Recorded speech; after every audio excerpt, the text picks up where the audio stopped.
আপনি খেয়াল করেন যে এই ঘটনায় এমন ভাবে বিএনপিকে দোষারোপ করা হচ্ছে এজ ইফ যে স্বরাষ্ট্র মন্ত্রণালয়ের দায়িত্বে বিএনপির কেউ একজন আছে, এজ ইফ আইজিপির দায়িত্বে বিএনপির কেউ বসে আছে, এজ ইফ ম্যাজিস্ট্রেসি পাওয়ার নিয়ে মাঠে বিএনপির নেতাকর্মীরা আছে।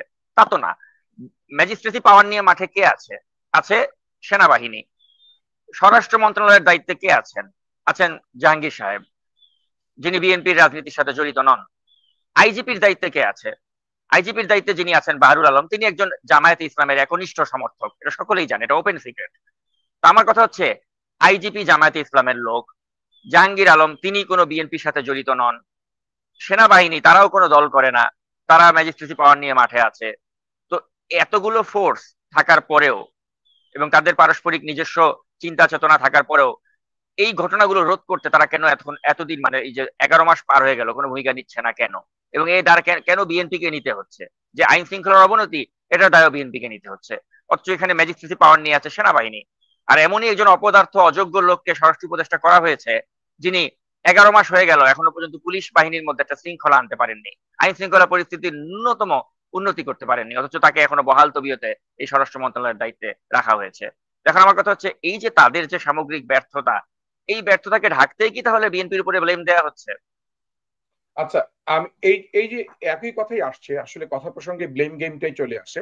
এবং ব্লেম গেমটা যদি আমি আবারও কথা বলি, তাহলে হ্যাঁ, আপনার কথা অনুযায়ী বলতে হবে যে ঠিক আছে, স্বরাষ্ট্র মন্ত্রণালয়ের দায় অবশ্যই রয়েছে, তাকে পদত্যাগ করা উচিত ছিল, সে কি করেছে কিনা, কিংবা সেনাবাহিনীর ম্যাজিস্ট্রেসি পাওয়ার ছিল, তারা কোথায় ছিল, কিংবা মিটফোর্ড হাসপাতালের মধ্যে আনসার বাহিনী ছিল, শত শত 100-র উপরে আনসার বাহিনী, তারা কোথায় ছিল, এবং যেখানে হয়েছে সেখানে শত শত মানুষ, আশেপাশে মানুষ যাওয়া আসা করছে একটা প্রকাশ্য দিবালোকে, যারা ভিডিও করছে, সবগুলো দায়ভার আমরা যদি নেই, তাহলে সেই দায়ভারের প্রশ্ন আসবে আবার, এবং দায় দিয়ে আমি কি বক্তব্য শেষ করব কিনা, কিংবা দায়ের পাশাপাশি কার দায় মুক্ত করা যায়। ধরেন আপনি যে ব্যক্তিটি, অনেকে বলছে না যে ভিডিও করার, সে ভিডিও করলো, ভিডিও যদি না করতো তাহলে কিন্তু আমরা দেখতামও না। তার মানে ভিডিও যে করেছে সে তার তার বিপক্ষেও যদি আপনি বলেন, সেই বিপক্ষে বলার উপায় নাই, কারণ হচ্ছে সে কি করবে, কারণ দায়, আপনি দেখেন দায় দায়িত্বের বিষয়টি না, এমন নয়ন হচ্ছে। মাহালি, এখানে একটা বিষয় খুব লক্ষণীয়। ঘটনা ঘটেছে বুধবার দুপুর বেলা, আর ঘটনা ভাইরাল হয়েছে শুক্রবার বেলা। এবং শুক্রবার আপনি দেখবেন যখন এই ফুটেজটা ভাইরাল হলো, একই সাথে ওই স্থানের সিসিটিভি ফুটেজ থেকে শুরু করে সবগুলো ভিডিও কিন্তু আমরা একবারে আমাদের হাতে পেলাম। যেমন আমি অনুসন্ধানী সাংবাদিক, আমার কাছে এই ভিডিও ফুটেজ গুলো যখন আসলো, আমি দেখলাম একই টাইমে সিসিটিভির ফুটেজ প্লাস ওই মোবাইলে ধারণকৃত ভিডিও সবগুলো একই সময় আমাকে সরবরাহ করা হলো। এবং তারপরেই কিন্তু দেখলাম সামাজিক যোগাযোগ মাধ্যমে একই সাথে এগুলোকে ভাইরাল করা হলো। তো এ থেকে কিন্তু আমি একদম 100% কনফার্ম হলাম যে এটা একটা কোনো এজেন্সির কাজ। তা না হলে কেন বুধবারের একটা ঘটনা, বুধবারে একটা পত্রিকাতে দায়সারা ভাবে এই সংবাদটা ছাপা হলো, কিন্তু জনগণের মনে এই বিষয়টাকে ট্রিগার করার জন্য ওই ভিডিও ফুটেজ গুলোকে তখন শুক্রবার থেকে সবখানে স্প্রেড করা হলো। তার মানে কি, যে নিশ্চয়ই এটা ওইভাবে একটা অর্গানাইজড ওয়েতে একটা নির্দিষ্ট লক্ষ্যকে সামনে রেখেই করা হয়েছে। আপনার কি মনে হয়?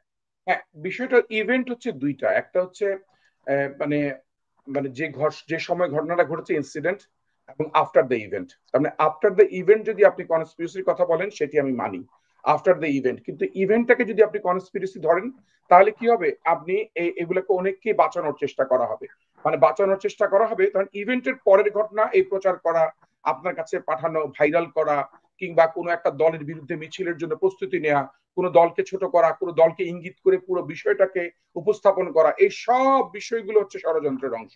এবং এই সব বিষয়গুলো যারা করে, তারা হচ্ছে এই বিষয়গুলোকে কাটা ঘায়ে লবণ ছিটা এবং মানুষের মধ্যে আরো বেশি বিশৃঙ্খলা সৃষ্টি করার চেষ্টা করে।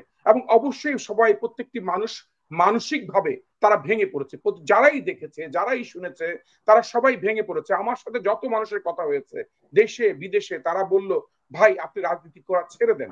আমাকে এমনও বলেছে রাজনীতি করার দরকার নাই। তার মানে এই রাজনীতিটাই তারা চিহ্নিত করার চেষ্টা করেছে, এবং যারা করেছে তারা খুবই সচেতনতার সাথে পুরো রাজনীতিকে নষ্ট করার চেষ্টা করেছে। এবং তার মানে কি রাজনীতিকে, এটা কি ওই যে বিরাজনীতিকরণেরই একটা গেম হতে পারে? হ্যাঁ, এখন বিরাজনীতিকরণের গেম নিয়ে যারা খেলছে তাদের বিষয়ে আমি বেশি কথা বলতে চাই না এখন, কারণ মিটফোর্ডের ঘটনাটি আমি ঘটনায় চলে যেতে চাই, এই জন্য ঘটনায় যেতে চাই, তাহলে ঘটনাগুলোর সমাধান হবে। এবং সমাধানের পরে কনস্পিরেসি নিয়ে কথা বললেই কিন্তু আমি তাহলে ওই কে করলো, তার ষড়যন্ত্র কেন করলো, তাহলে আমি একটু অন্যদিকে চলে গেলাম। ফলে কি হবে, আমিও তাদের মতনই, কারণ আপনি দেখবেন যে আওয়ামী লীগ যখনই কোনো ঘটনা ঘটে তখনই তারা বলে এটা কোনো ষড়যন্ত্র ছিল, এটা অপশক্তি, দেশকে ধ্বংস করার, মুক্তিযুদ্ধের বিরুদ্ধে শক্তির লোক কাজ করছে, ছাত্রলীগই হত্যা করছে, তখন তারা বলছে না এটা কোনো একটা অপশক্তি। তার এই চরিত্র যাতে আমরা আবার বহন না করি, একই চরিত্র যদি বহন করি তাহলে কি হবে, সেটাও মুখে ষড়যন্ত্র। আমি স্পষ্ট বলতে চাই এটি সম্পূর্ণভাবে যারা করেছে তারা একটি রাজনৈতিক দল, ধরেন আমি যে রাজনীতি দল করি সেই রাজনৈতিক দলের কর্মীরা করেছে, নেতারা করেছে, তাহলে তাহলে দায়ভার পুরো দলের? পুরো দলের না, তার। তাহলে দল কি করেছে? দল তাকে বহিষ্কার করেছে। বহিষ্কার কি মানুষের না, শুধু মনে বহিষ্কার না, তাকে আজীবনের জন্য বহিষ্কার করা হয়েছে। জীবনের জন্য মানুষের মনে শান্তি দিয়েছে না, তাহলে তার ফাঁসি চেয়েছে। ওই আরেকটি অনুষ্ঠানে আমি দেখেছি হাইবুন নবী সোহেল খান, সোহেলও বলছিল, উনি বলছিল তাদেরকে যেভাবে হত্যা করেছে এভাবে হত্যা করলেও মানুষের মনে শান্তি হবে না, এটাও সত্য কথা। কিন্তু মূল প্রসঙ্গটা হচ্ছে কি, আপনি জানেন কি না যে এই বাংলাদেশের রাজনীতি অঙ্গনে তিনটা লেয়ারের পলিটিক্যাল সেগমেন্ট কাজ করে, একটা আপার লেয়ার, একটা মিড লেয়ার, একটা লোয়ার লেয়ার। এই লোয়ার লেয়ারের পলিটিক্যাল লোকগুলোর মধ্যে আপনি যত বহিষ্কার করবেন তত তাদের প্রমোশন হয়। এই জিনিসটি কেউ জানে? জানে না। কিভাবে প্রমোশন হয়? তার নামটি ফলাও করা হয় যে সে বহিষ্কার হয়েছে। এবং এমনও আছে যে বহিষ্কার হওয়া ছেলে পেলেগুলা আমি ওন করি না, আমি আমার সমাজে দেখেছি যে পিতা মাতার যার সন্তান একটা ছেলেকে খুন করেছে, সে খুন হওয়া বাসায় গিয়ে তাদের হাত পায়ে ধরে মাপ চেয়েছে যে আমার ছেলেকে আমি ত্যায্য করলাম, আমি সারা জীবনের জন্য তোমার পায়ে ধরে পড়ে থাকবো, তোমরা আমাদের ক্ষমা ক্ষমা করো না, আমাদেরকেও ক্ষমা করো না, আমার সন্তানকেও ক্ষমা করো না। তখন তার মা বাবাকে তারা বলেছে যে আসলে আপনাদের তো কোনো দোষ নাই, আপনারা তো কোনো অন্যায় করেন নাই, অন্যায় করেছে আপনার সন্তান, কিন্তু আপনি যেভাবে ক্ষমা চাচ্ছেন, আপনি যেভাবে এসেছেন, বলেছেন ত্যায্য করেছেন, আমরা তাতেই খুশি যে আমাদের মন শান্তি পেয়েছে আপনি এতটুকু এসেছেন। কিন্তু আমি যদি পিতামাতা হয়ে বলি না আমার সন্তান তো খুন করতো না, সে এই কারণে খুন করেছে, এই এত অত্যাচারিত হয়েছে সে দীর্ঘদিন, তাহলে আমি আদর্শ পিতা না, আমি একটা নষ্ট পিতা, নষ্ট, আমি একজন অভিভাবক। এই নষ্ট অভিভাবকের দায় দায়িত্ব আমরা কেউ নিতে চাই না। বিএনপি ঠিক তদ্রুপ ভাবে এমন একটি অভিভাবক হওয়ার চেষ্টা করছে বা করে যাবে যে যেখানে এই সন্তান এরকম, কারণ হাজার হাজার ছেলে পেলে আপনি যেখানেই দেখবেন সেখানে তো সবাই এখন বিএনপি করে, কারণ ভাবে বিএনপি ক্ষমতায় আসবে, ক্ষমতার সাথে থাকতে পারবে। এই যে চরিত্রগুলো, মাঠের এই চরিত্রগুলোকে আমাদের এখন সংযম করতে হবে, মাঠের চরিত্রগুলো আমাদের নিয়ন্ত্রণ করতে হবে। আজকে হ্যাডম দেখানোর চরিত্র, যে এই ছেলেটি যে হত্যা করছে, খুন করছে, সে ছেলেটির কোথায় হ্যাডম? সে ছেলেটি নিশ্চয়ই তার কোনো নেতা রয়েছে, যে নেতার আরো কোনো উপরে কোনো নেতা রয়েছে, যে নেতার উপরে আরেকজন নেতা রয়েছে, সে জানে তার চেইন অফ কমান্ড কে, সে জানে যে আমার কোনো কিছু হবে না, সে জানে আমি জেলখানায় যদি যাই তাহলে আমার হত্যাটা আমাকে একটা ইনসেন্টিভ দিবে। কি দিবে? আমি যেভাবে বড় বড় পাটকেল দিয়ে মানুষকে নির্মম ভাবে বিভৎসভাবে হত্যা করেছি, সেই হত্যার কারণে আমার নাম বাড়বে, ক্রেডিট বাড়বে, আমাকে আরো বড় মানের সন্ত্রাস মনে করবে, আমার চাঁদার ডিমান্ড আগে পেতাম আমি 5 লক্ষ টাকা, এখন আমি 50 লক্ষ টাকা। কারণ কি? কারণ আমি বিভৎসভাবে মানুষ মারতে পারি। আমাকে যে বহিষ্কার করেছে সে বহিষ্কারের কাগজ সব জায়গায় আছে, ঘুরে দেখো, তার মানে আমি একটা ফ্যাক্টর, না হলে আমাকে বহিষ্কার করতো না। এই ধরনের যে বিষয়গুলো হচ্ছে, এইগুলো নিয়ে আমরা গবেষণা করছি কিনা, এইগুলো নিয়ে আমরা ভাবছি কিনা, আমাদের ভাবতে হবে। দেখেন সবসময় আইনের একটা ভাষা আছে যে চেইন অফ কজেশন দেখতে হয়, কি কি কারণে চেইন দেখতে হয়, এবং গবেষকরাও যখন গবেষণা করে তারা থিওরি অফ চেঞ্জ বের করে, কোন কোন থিওরির কারণে চেঞ্জ। আমাদের এইগুলো নিয়ে এখন ভাবনার বিষয় রয়েছে। এই যে রক কাটার বিষয়, আমি যদি স্বাভাবিকভাবে শুধু জামাতকে দোষ দিই না, জামায়াতে শুধু রক কাটে, তাহলে আমি তার রক কাটা বন্ধ করতে পারবো না। আগামী দিনে আরো সোহাগ, আরো বিশ্বজিৎ তৈরি হবে, যে বিশ্বজিৎ সোহাগ নিয়ে শুধু আলোচনা করব এবং আমরা কোনো না কোনো দলকে ব্লেম দিব।